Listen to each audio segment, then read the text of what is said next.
All right, welcome to an episode of 20 Schemes UNCUT. I think this is the first time we've done one up north.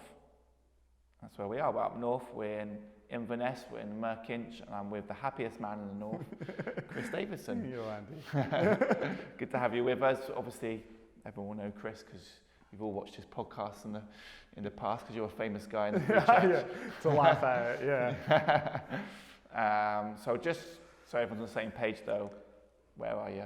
What are you doing? Yeah, so we're endeavouring to plant a church in Merkinch, which is kind of just off the centre of Inverness. Mm-hmm. And it's a classic Highland scheme, basically. But it's actually two schemes that have grown into each other, which is not uncommon. Merkinch and South Keswick, and it gets called the Ferry. So that's where we're at. And this is the hall. This is the hall where you're doing ministry from. Yeah, this is the hall. This is the cafe, this is the sanctuary, this is everything. Extra bedroom. Extra bedroom, toilets. I had to use the toilet More here toilets. this morning because these two when you have mission teams over. over. Yeah, great. I know. Does everything pretty much. Yeah. So you just said this is a classic Highland scheme. Yeah. So what do you mean by that? Because a lot of the podcasts we do, probably in a lot of the ministry we do at the moment is down south. Yeah. Which is, obviously there's things in the schemes that are general across Scotland, but what would be unique about the northern, the Highlands? Yeah, so I think that's a great question. I think most of the urban schemes down south are post-war, you know, like kind of these areas of, where people kind of gravitated to after the World War, cheap housing, and they just had been neglected over time and became tough, rough areas. This area has kind of always been in the Highlands an area that is, well, at first it was common grazing ground, and then it became an area for like travellers. Like, you know, up north they would unpolitely call them tinkers, or like who would come and kind of settle in here. So it's always been a scheme since its start. Like the hall we're in was built in the 1800s as a ragged school. Yeah. So it's a bit more. Thomas Chalmers. That was Guthrie who started those. So it was actually a family called the Bells who paid to get it built, and then next door was the headmaster's house. And the ragged schools were schools put on for kids from deprived areas. Yeah, to try and basically basic arithmetic, reading, writing skills to help them. So that's what this place was always kind of aimed at that. So again, a distinction would be probably like less kind of gang trouble, more family trouble, less kind of like anonymity. You're kind of more known. Yeah. I would say as well, one thing of Highland schemes is they're generally friendlier. Yeah. We find people. We talked about that yesterday, didn't we? That if you're an outsider coming into a scheme in Edinburgh or Glasgow, from what I've experienced in my short 10 years there, is that when you're an outsider, people just kind of, and this was what I found, like you're driving around and people just like glare at you, wondering who are you and what are you doing in my area. Like, whereas you're saying here, if I was to walk around, people would say hello at least, and maybe give you a smile even. And ask what you're about and stuff like that, like a wee bit more engaging that way. So it's a quite a warm community, even though there's a lot of trouble in it in our community. But yeah, I would say they're kind of distinctions. So longer established. There's still some post-war housing here. Yeah, of course. But like many places. But I would kind of say like there would be differences in the Highlands. And this building's it's not been here since the 1800s. This actual building. 1844. Okay. It was built. According to the deeds, and it used to have like a playground out the back, but that's now flats. Yeah. And then it was once, I can't remember when it stopped being a school. I think it was after Merkinch School was built. It became a mission hall for outreach and evangelism. So I think one of the podcasts you did just with you and Mez, obviously you talked about shutting everything down and starting again. So we won't cover that now. But what have been the battles since then? So obviously you shut down things, you started again, you're building a bit of a core team at the moment, you're doing some cafe outreach, and then you were getting some momentum, and then suddenly, as we all got hit, COVID. Yeah, exactly. Did it decimate your ministry? Did that help your ministry? Yeah, so that's a big question. So we closed a mission hall to plant a church. which I think is a good thing. More like, you know, you're putting roots down. So when we did that, there was a season of transition where we kind of had let things air a wee bit, and we have been in for the last 2.5 years in a season of gathering a launch group or a core group, you know, some people call it that. And what we've been really doing with that is seeking conversions as I go out and evangelize, but also inviting Christians to move into our communities.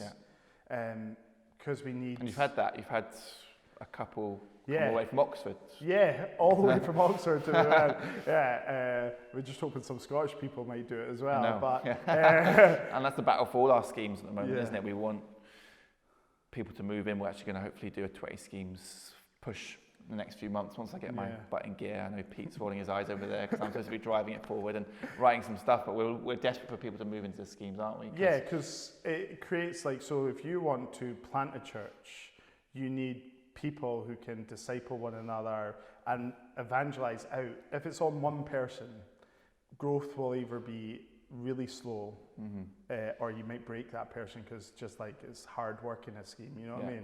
Just with the complexities of it. So if you have a team of mature Christians, then your reach is instantly tripled, doubled. So we've been in that season for 2.5 years trying to gather people, and it's happening. We're getting people moving in, which is really encouraging, and they're getting on the kind of ethos or the DNA of the church to be evangelists, missionaries, even though they may, come from Edinburgh to here, you're still a missionary in a sense.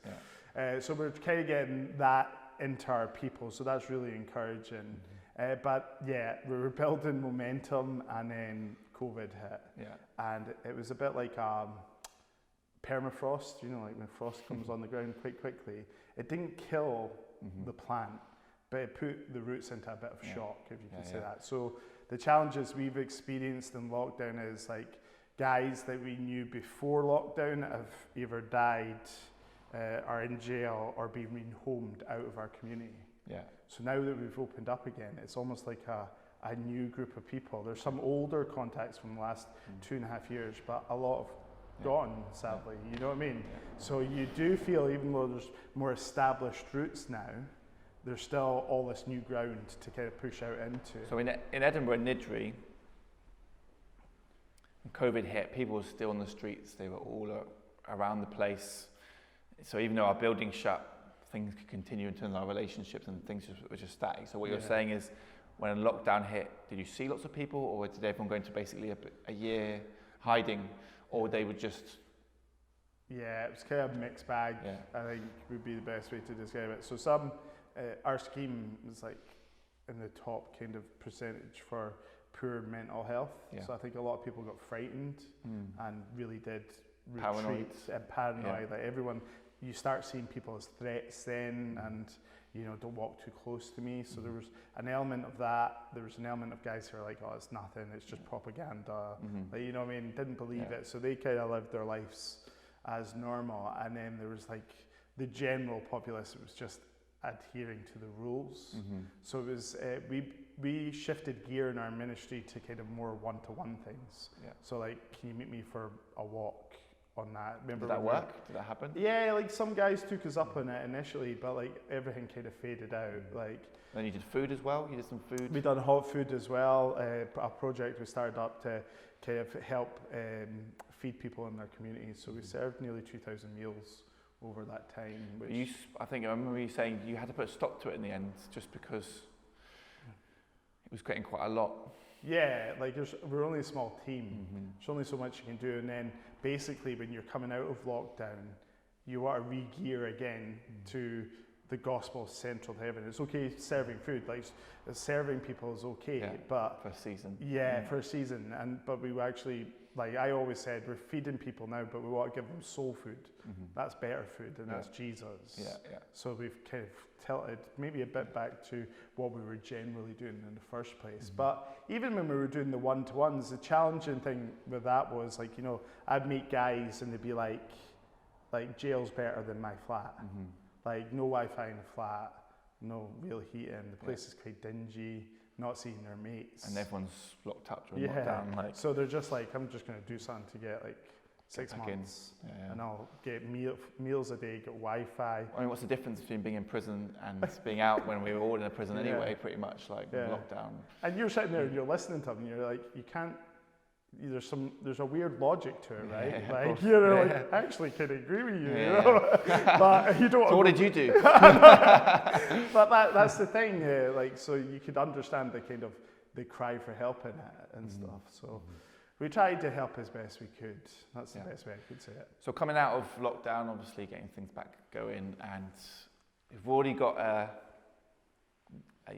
scheme struggling with mental health. What has been the battles since coming out, working particularly with those with mental health? What are the things you do to get alongside them? What are the things that you struggle to do? What are the things you've got to be wary of? Yeah. That's a big question, but That's massive. Like, so I think first thing with mental health is there's no paradigm that covers everything. Yeah. So it's really person to person, and that means you need to know them, and you kind of need to know when they're ill and when they're functioning well. Yeah. But I would say coming out of lockdown, most of the guys I know who are borderline are really ill now. So I would say lockdown has severely impacted their ability to function. And the challenge is, like, don't want to get political or anything like that, but in the Highland Council, the finances are so tight. Basically, the way they assess someone is, are they safe and can they, like, dress themselves and feed themselves? And if that's it, they're okay to be in the community. But they're kind of not okay. You know what I mean? Like, it reminds me of, I was reading something recently about World War II. You know the beach in Normandy where guys got hit? There was guys who got shot and were still running and walking, and everyone thought they were fine. And they were actually dying, they were bleeding out, and they were like called the walking wounded, you know what I mean? And sometimes I look at some guys, and that's like guys in the scheme. Like Walking Dead. They're like, and you're just waiting for the cliff edge to where they really explode and then get sectioned. Do you know what I mean? So I think when we're ministering to guys, I think being careful with the Bible because they grasp onto things, especially the metaphoric language of the Bible to a really unhealthy degree. So they love Daniel. So giving them just a journaling Bible on just the book of Revelation wouldn't be so helpful for them to start with anyway. Yeah, so like, I suppose that's why God ordained pastors, right? So to teach and preach the word. So being careful with resources, being aware of when times they are ill, that they don't become a kind of spiritual black hole for you, because in times of illness, nothing you say sticks.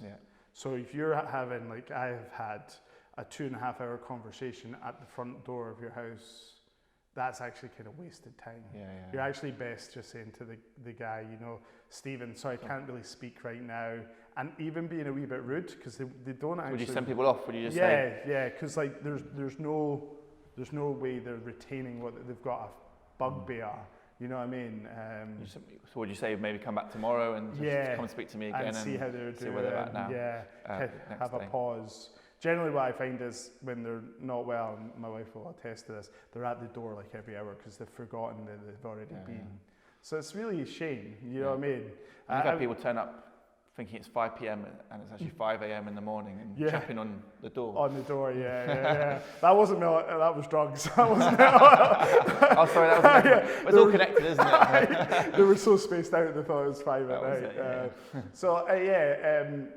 I think that grace for your own life as a pastor, like actually recognizing its illness and loving them in that, and that's difficult, right? When you're having a 4-hour conversation about the angel of death or something like totally it means nothing, or you know, like it's kind of like the guys I've met who've been really ill and they're really fixated for flat Earth, like the theory of that, and you're like, how does that change anything in your life, even if it's true? Like it doesn't affect anything. So you kind of have to have that grace where you can endure with them for a wee bit. Getting the gospel, and I think what I've found really helpful is Mark's gospel.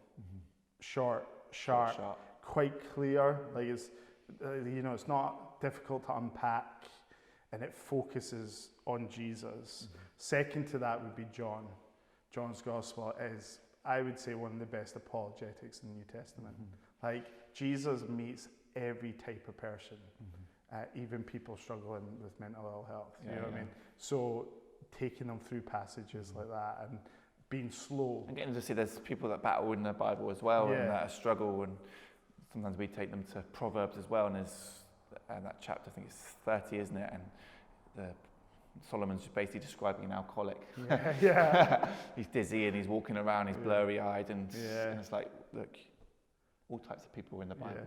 Even Psalm 88 starts, I am in darkness, ends, I am in darkness. Darkness is my only friend. Yeah, like, and if that's not a perfect description of how someone feels when they're really depressed. I'm alone, I'm isolated. That's the whole concept of darkness: separation, isolation, no way to see. You know, that's why the Bible's called in the Psalms and Proverbs a light to your feet, and it's like that light's being removed. But the beauty in that psalm is, what does he do? He reminds himself of the character of God. And like, so what we use is like language like that, like, do you know this God that gives you hope when you're feeling low? You know, and stuff like that. And where's your hope in times of darkness? And it's hard, tough questions, right? And like you said, sometimes, I think we were talking about this earlier, sometimes you're just listening.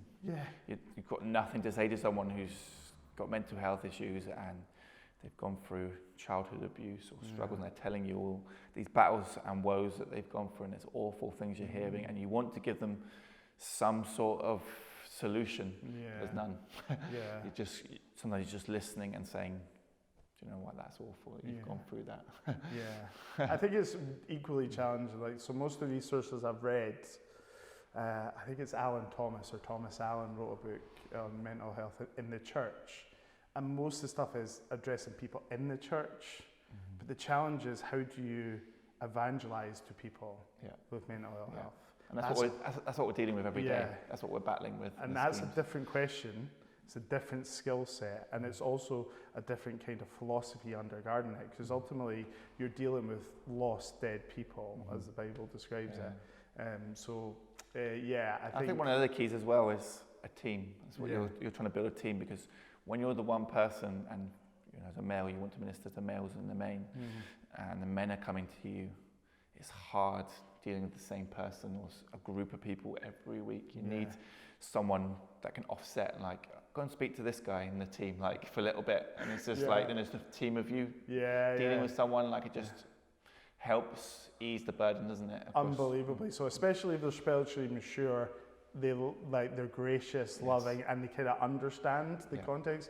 Because like about 2 weeks ago, I had one guy who's not doing too well right now, starting to speak to me in the door, and he's low. And another guy who comes manic and just literally starts speaking to me at the same time as this guy's speaking to me. Not aware, like, you know what I mean? So literally you're having two conversations going on at the same time because they're both needing contact, right? And you're like, you can't really drip the gospel into that, so you have to kind of usher one away, and you know, it gets so complicated. I don't think there is like a silver bullet to that sort of stuff, but relational is key, being present is key. Living in the community. Being aware that, you know, like their illness does not define them, so you don't just see an ill person, you see a person. So it's not about how you manage them. So if it's a 5-minute conversation as I'm walking a dog, that's great, you know what I mean? But also they can swing wry. But if they're really unwell, it's a discernment issue of how much time do I throw in here? And that's the challenge. That's the discernment comes in. Now let's pan out from Merkinch and just to the rest of the Highlands. So how many schemes do you think there are in the north? Like, roughly, are we talking dozens? Are we talking? Well, that's a really, I wouldn't actually know to even how to quantify that right now. There are definitely hotspots, if you could put that. Like, you know, the thing is you come out of the urban areas more into the north and rural, they become more blended. So that you can have a nice house next to a socialised house. You can have a guy who's like a joiner making 33k a year next to a guy who's just breadline all the time. So it's harder to quantify. There's not a lot of church planting going up here, revitalisation. No. So at the moment is yourself. So another guy, Pete Rennie. So I've been here 3 years now, and I know more church plants that have failed than have been established in the north. And why is that? Why do you think that is? I think it's different skill set, different funding needs. I think most of the people go in as one-man ministry models and realise I need a team, but no one's willing to move into Timbuktu, the back of there's more sheep than people. So from Edinburgh to Inverness, it's a 4-hour drive at the moment with roadworks. Yeah. And then it's another 3-hour drive up to Wick. Yeah. Is that right? So it's 7 hours from 8 hours from Edinburgh to right to the north. So you are right in this. Probably for our American friends, they're like, "Oh, that's an easy drive." But in Scotland, that's a long commute, isn't it? Oh yeah, that's massive. Like our American brothers and sisters, they have the interstate, big long roads. Yes. Ours are like that, Windy. and it's a very draining drive. Average speed cam as well, so you've got to do it slowly. You can't even. Yeah. Not that we break the rules. No. So I think if we're talking about the Highlands in general, the spiritual temperature, we can say that, of the Highlands is bleak. It's quite cold, and that's not because there's not opportunities. It's because what's happening is, as Christianity is shrinking, rural areas are getting hit the hardest. Yeah. And the same with poor areas. Yeah. Like if you're pulling out of a place, it'll be poor or rural first, because your mindset is we'll go to where most people are. Yeah. And there's a logic in that, and we can't fault that. But then we're coming to this tipping point where the north is going to be relatively unchurched. Yeah. And generally, in the past, it would have been very churched. Is that right? Yeah, very churched. I would say there would be like a parish church for almost every community in the Highlands. Yeah. And as that's dying out, that's challenging. So you have funding issues, you'd have isolation issues probably, and then on top of that, you have bleak midwinters. Like Game of Thrones style, winter's coming. which does add another mental pressure, doesn't it, if you're in ministry? It does affect, I don't know if it affects you, but it does affect people in general. Yeah, the weather can be quite tough. And a kind of hibernation, I think you talked about, just people just go into hibernation in general, don't they? They're not out and about anymore. Yeah, that's why I think having, we often talk about challenges in church planting, and venues is one, right? Even more coming out of COVID now, public buildings. See if you have it. We're very blessed that the Free North give us this hall, because even in the winter months when people are running to get home because it's cold, it's wet out, if we've got the cafe on, they'll congregate. Do you know what I mean? Yes. Which is great. Yeah. But if you don't have that in the north, where already it's really difficult, it's just so challenging. The skill set is different. I think in the Scottish Church we need to move away from one-man ministry models and teams. I think we kind of need to train the next generation well into thinking not about how I make a really comfortable life for myself, and it's about getting this house to get this house to get my home, but actually would you think about... Or even working yourself from a scheme church. I'm going to start low, but I'm going to aim for the big one at St Andrews, or the big one in Dundee, or the big one in Edinburgh, or the big one in Glasgow. I'm going to work my way out. Actually, I'm going to say I'm going to be here in this scheme for the next 20, 30 years. Until I die. Yeah, and if I ask that, the danger, say I said that as a call from the church, the danger is people are going to then say, I'm here because of Chris. And actually, the harder thing is, we're asking, is the Lord putting this on your heart to give 10 years here? Yeah. And God willing, see a church planted, or maybe not. That's the challenge. That's the thing as well, because it might fail. Yeah, and in the Highlands, statistically, it's more likely to. Do you know what I mean? Like, we're doing okay because we have 20 schemes as a support network. We have our denomination, the Free Church. But see, if you were an independent guy going in alone, I think, man, that is so isolating and pretty dangerous for you as a young man in ministry. So I think that the further north you go, you need networks. Yeah. You definitely do. Yeah. And so, Lord willing, hopefully something's going to happen in Wick. Yeah, that'll be great. We're not sure exactly what's going to be happening there, but hopefully that's going to be the next thing for 20 schemes in the north. Yeah, I'll have a buddy. A buddy who's 3 hours away. It's close, man. That's close. It's round the corner. So we're looking to America. This is our funding plea. We want money for a helicopter. So I think that will really help our ministry. That'll be hilarious. Yeah, $1 get your own jet. Crefto, let's get him in. Yeah. So Highlands, looking to do something up here, Lord willing and stuff. So battles in Merkinch, battles in the Highland. How are you keeping yourself going in all those battles and struggles? Yeah, I think like, count your blessings, name them one by one. We are very blessed. Let's be clear about that. Even in the poorest areas of Scotland, we're generally not poor globally. You know what I mean? That's the challenge. I think the challenge for me, and I've probably said this a few times, is maintaining gospel grace. Because see, some of the things that come up, they're so petty, and you just want to kind of name it and call it and be brutal. And that's not great. That's not winsome. So battles for me is gospel grace in my own heart, applying it every day. Making sure your heart doesn't get bitter. Yeah, against crazy stuff, you know what I mean? And pointless ultimately at the end of the day. But you need to love people, right? Jesus loved people, and I think that's key. So that keeps, if I can keep my eyes on Christ, Good not wife. in a legalistic way. Like, Good wife as well. Like, kicks me up the butt. But great partner in ministry, Catherine, like honestly. Punching above my weight, which is quite sizable. But things like that, like seeing God move just in the small things. So someone you've been praying for, and then you have a meeting with them, and it's a good conversation. And it encourages you, just these small, because it's long term, right? That's what some people think, like, you've been in the area 2.5 years, you should launch now. Like, time is a dictator on these things, and it's not. It's like, how are you establishing yourself in the community? You had an exciting Sunday there. You had 20 at your gathering. Banging, it's like a Keswick convention. T4G, get your heart out. But 5 people from the community came on, and that you're like, praise God, but that's not necessarily going to happen next Sunday, is it? It'll be 6 probably people in the room. And that's the up and down nature, isn't it, of ministry here. Like, you're going to have 5 people come along from the community that you've ministered to for 2 years. And then the next week, they're not going to come. And the next week, you might have, again, the same, or it's just up and down, isn't it? Oh, totally. Like, that's the thing I was, like, saying to our church family last week was, like, if we put all our eggs on Sunday, like, guys are only going to come, there's 52 weeks in the year, so say they come 20 of those.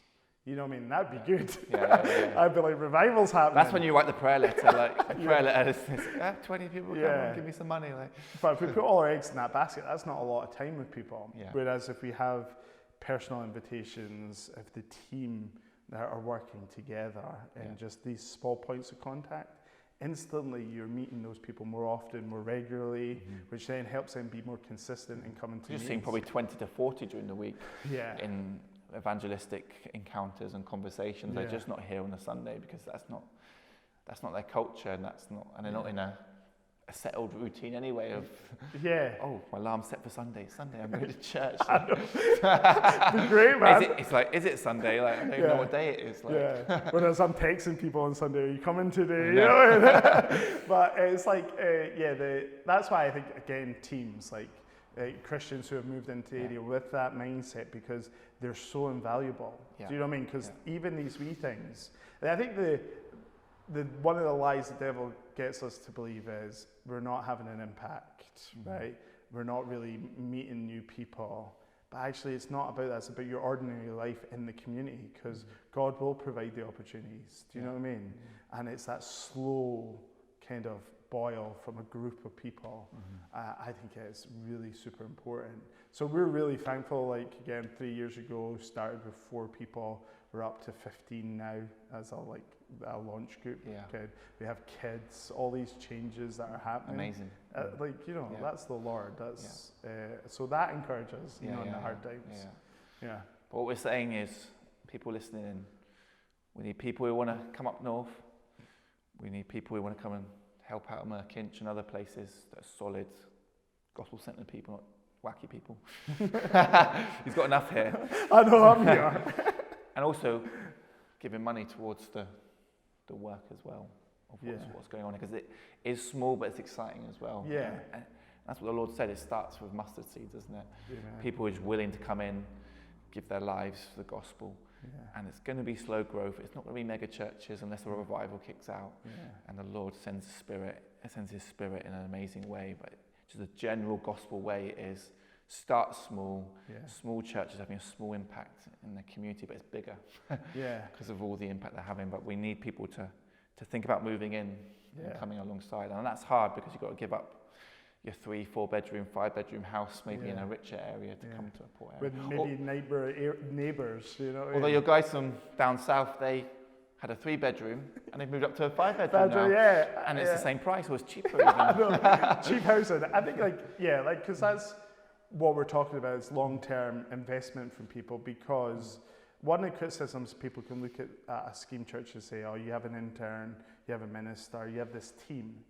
But what we don't have is elders, deacons, you know, the actual good things of that take the weight off, you know. So I think churches in tough areas need to kind of be bloated with staff as hopefully, God willing, within a generation you raise up leaders, and then that staffing level drops off. Like the scaffolding, isn't it? You put in a building, you put the scaffolding in place while you're trying to lay the foundations and do the work, and then you take the scaffolding away as time goes on. But so I think it's super important, you know, to have people move into the schemes and just love the community, love the church. It's kind of simple. And you don't have to be from the scheme, you don't have to have a scheme background, you know. Just willing to serve, come with a humble spirit. That's what we were talking about last night. It doesn't matter if you're posh or not posh. The key is don't come as a snob. Where you're like, I'm better than you, because you're not better than anybody. We're all sinners trying to reach other sinners by the grace of God. What are we? Beggars telling other beggars where to find bread. Yeah, exactly. And like, it's not just like snobs. It's like, it can be more subtle, like culture, bringing your culture from the big church you've left and thinking it'll work here, and actually it won't, you know what I mean? Like I think Bonhoeffer in his great book, Life Together, talks about, you know, if we have the dream of a church, it can crush the reality of the church. So what you need to do if you're coming into an area is take time to learn the church. Get your expectations right down here. Keep quite low. Really low. But self-awareness, isn't it? Yeah. Being aware of yourself, being aware of the culture you've come from, being aware you're in a different area, in a different culture. And you would have brought good things, but also you're bringing sinful things. And the culture you're coming to has good things because of common grace, but the culture you come into has sinful things. If you come with that kind of mindset, you're going to do okay. In general, that people will warm to you slowly, and you'll have an impact. But it's that heart attitude, isn't it, that you come through. So we're going to end there, but pray for these guys and keep them in your prayers, and think about the Highlands. Amen. What you can do, and whether you could come and help out the work here. And if you can't come, give some money. So try and come. But come, but give money.